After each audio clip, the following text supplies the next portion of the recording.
I would love to talk to you today about power outages, and I am curious to know if, in the remote possibility that you happen to be viewing this broadcast, were you ever a person that ever experienced a longer term power outages?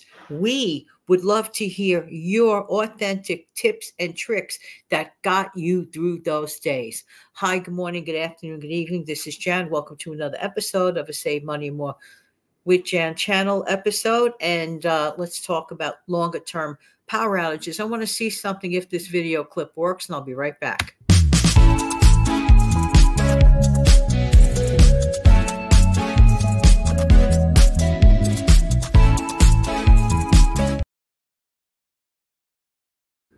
The longest power outages that I have ever experienced, the longest power outage that I have ever experienced was back in 2012. It was like the end of October, early November, and it was a result that Superstorm Sandy, and it lasted 5 to 6 days, pretty much almost a week.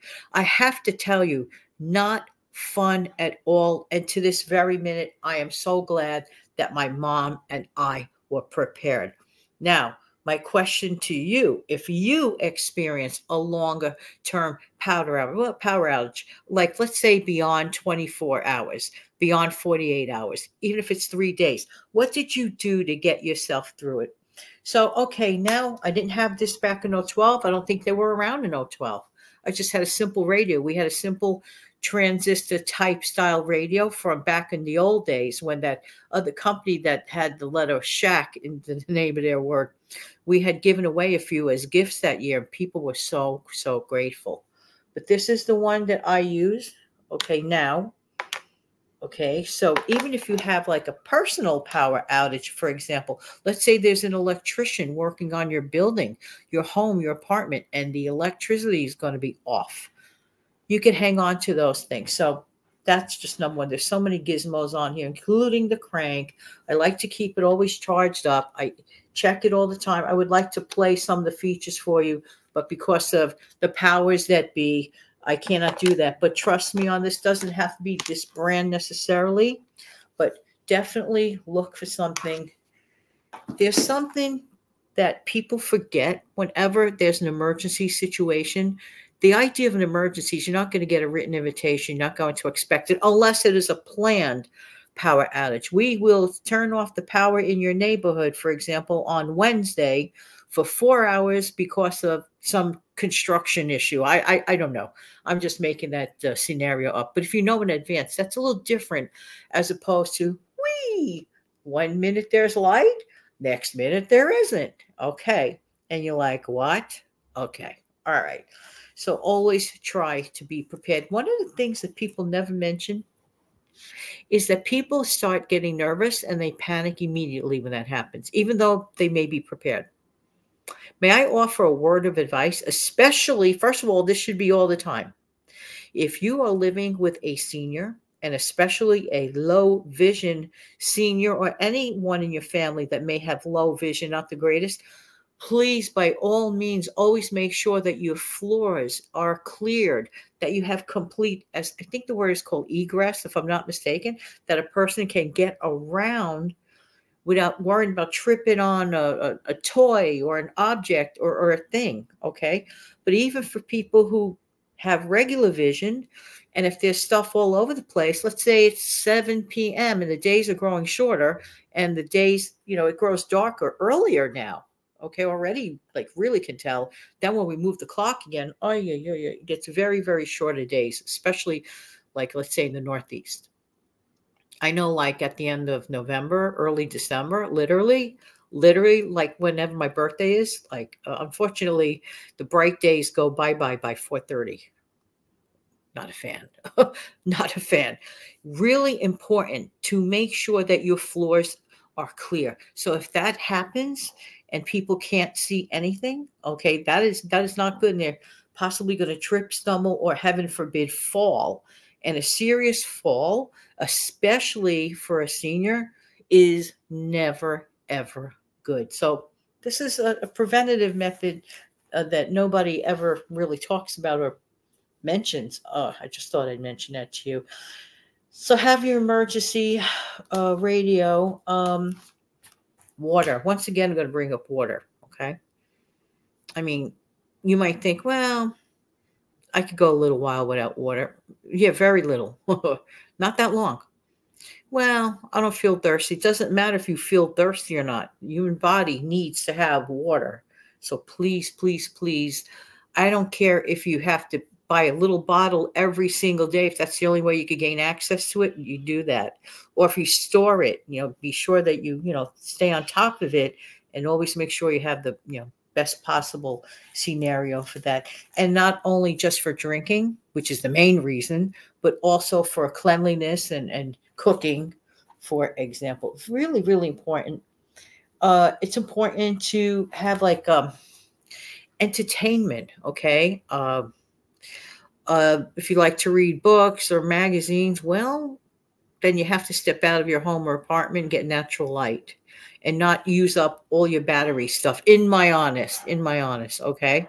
So yeah, if you like to have a hot drink like your coffee, there are those immersion heaters, water heaters, for cups of coffee, like people used to get in their college days back in the old days. But they still exist. And I mentioned it on a prior video a few weeks back. So that's good to know that, there are options. And of course, propane related things. Now, if you live in an apartment, quite honestly, I mean, unless you're blessed to have like a gas stove, okay? And this was really important for my mom and myself back in 2012. We were blessed at that point with a gas stove. So we were still just able to make hot food and boil up some tea water. And, I was like, Mom, I'm really appreciating. Like, she was getting really chilly because, of course, there was no heat. And it was that time of the year when it feels raw and damp, like it's approaching right now, like that feel. Okay. People live up in the Northeast know exactly what I'm referring to. So one night she was so chilly. She was a senior at that point. And I said, well, what am I going to do? Oh, by the way, I had a thing called a hot water bottle. In case you don't know what it is, look it up online if you're too young to know what it is. It's like a red bottle, has like a rubber neck to it, and you pour hot water in it. And this is before heating pads existed, okay? People used to think, called a hot water bottle. They still sell them. So in case you do not have an electrical source. So I said, well, thankfully, the gas stove was still working. So I would like wait till the water was at a gentle simmer, and then, nice and warm and toasty. And then I would pour the water in the hot water bottle and wrap blankets around Mom, with her hot water bottle. And she fell asleep, warm as toast. I got her through that time. Meantime, I was going. Then I said, time to get a second one of those. They're really inexpensive. So this is an option to consider. You never know. Some people, have arthritis, they're feeling discomfort and stuff of that nature. So if you have access to heating up the water, it's a good trick. It's a good trick, I'm telling you. And moist heat is actually very, very comforting, like when you have like a sore muscle or something. Just saying, word to the wise on that. Get some entertainment. What I did for entertainment, I had this back then. A tablet. I'm very grateful I did. And on that tablet back then, I would, video journal. Like it was like in the early days for me of videoing, not on here, just for fun, family. And I would say, hey, this is day one. And boy, this is really a novel. And it felt like very much like a novel. Then day two still was a little bit of a novelty. Day three was no novelty. And when I, reviewed that video, I'm like, wow, you look really strung out on day three, right? Day 5, day 4 and 5.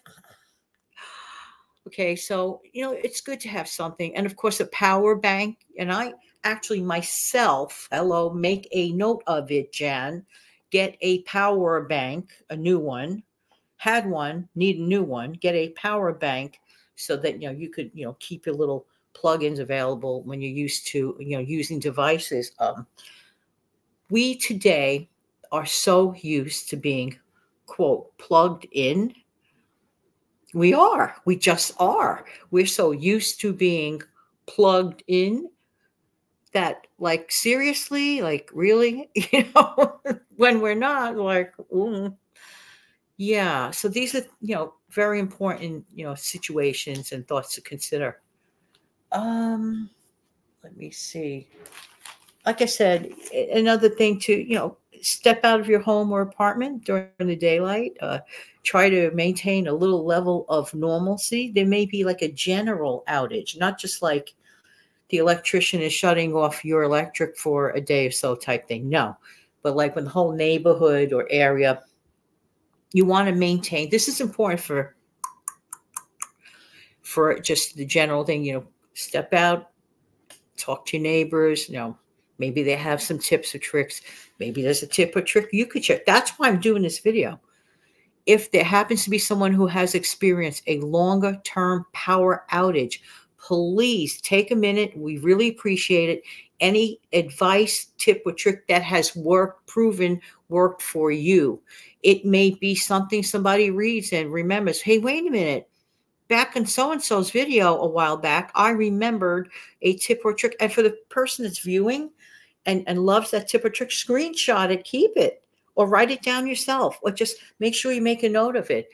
It's really important that we share and exchange our ideas. What I might think is really important for me and has worked for me, maybe someone else never thought about it, but maybe they have an additional idea. So it's like an exchange here, an exchange there. And I'm not feeling really good about certain things. I don't know why I feel that way. It's like that air of uncertainty, like at the moment of time. But you want to know something, even if it wasn't like in this specific period of time, for example, I think it's always better. And you hear me say this constantly, to err on the side of caution. So I would also appreciate if you could do the following, if it works, this video clip.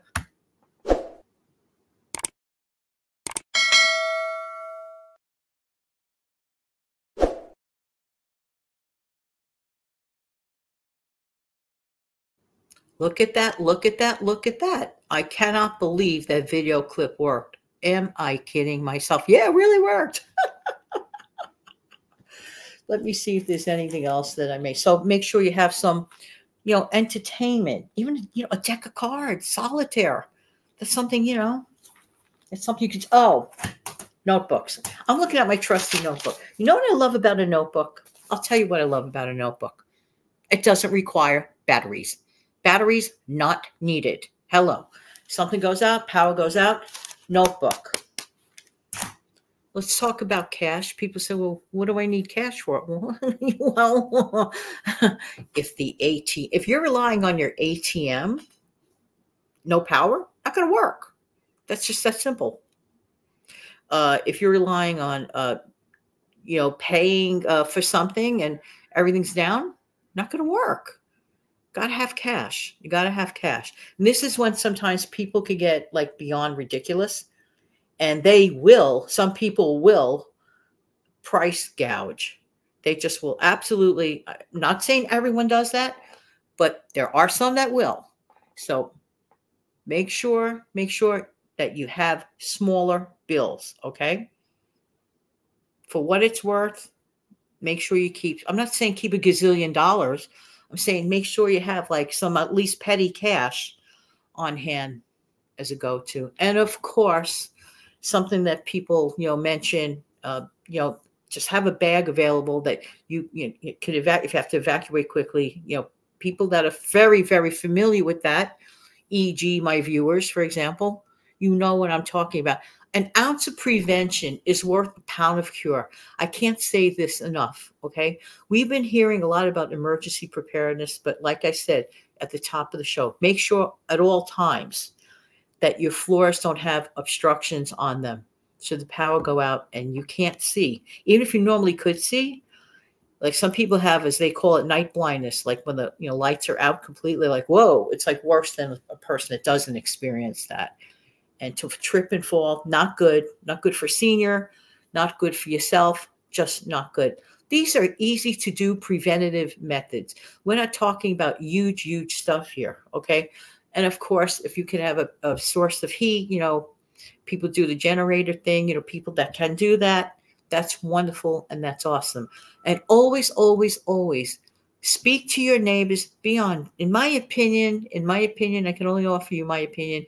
It's always a plus to be on decent terms with your neighbor. Doesn't mean you're going to have to always break bread or sing songs. Maybe just, just like be polite. Like, hi, how you doing today? How are you? How's the family? And keep it, on a polite level. Heaven forbid of an emergency. And isn't it a shame? I don't know about if you've ever noticed this. Why do people seem to come together better during the time of an emergency? I remember that vividly because I was in the city on that day back in September 20 years ago. You know where I'm going with this, okay? So 23 years ago, actually. So, yeah, all of a sudden, everybody, nobody cared what influence you're looking at. This way, left, right, up, down, blue or gray. Everybody was just as one. Why does it have to take an emergency? And I see so much like not that now, not unified. It's just I just don't care for it. To put it that way, I just don't. But anyway, and this may sound a little selfish. This video may run a little longer because it's a special video. It was just meant to be an 8-minute video, but I went on. So I'm going to actually list it as a special video, and I'm going to play it sooner rather than later. Because the time is ticking. People say, oh, you're just being, too exaggerative. I don't believe I am. I look around me. I read things. I watch videos. I get my information from reliable sources, and I use the brain that the good Lord has given me. And from every different aspect that I'm looking at, I'm like, more than ever, just make sure your pantry is stocked, well stocked. Okay, you have to take care of your own first. You don't feel badly about it. You have to take care of yourself, your family. Your family and yourself is first. You can't possibly help anyone else until you take care of your family first. What does that mean? Make sure that your home is in order in every way. That is not a selfish thing to do. That is called self-care. You love your family. You love yourself. That's the way it's okay. Give yourself permission to take good care, okay? So in any event, thank you so much for being here. As always, I really do appreciate everybody's time. Don't get overwhelmed. I always say this, never ever be scared. Better off being prepared. I know it rhymes, but I'm glad it does. Okay. All right. So thank you for stopping by today. Have an amazing, fantastic day, and take good care of yourself and your wonderful family. Bye-bye.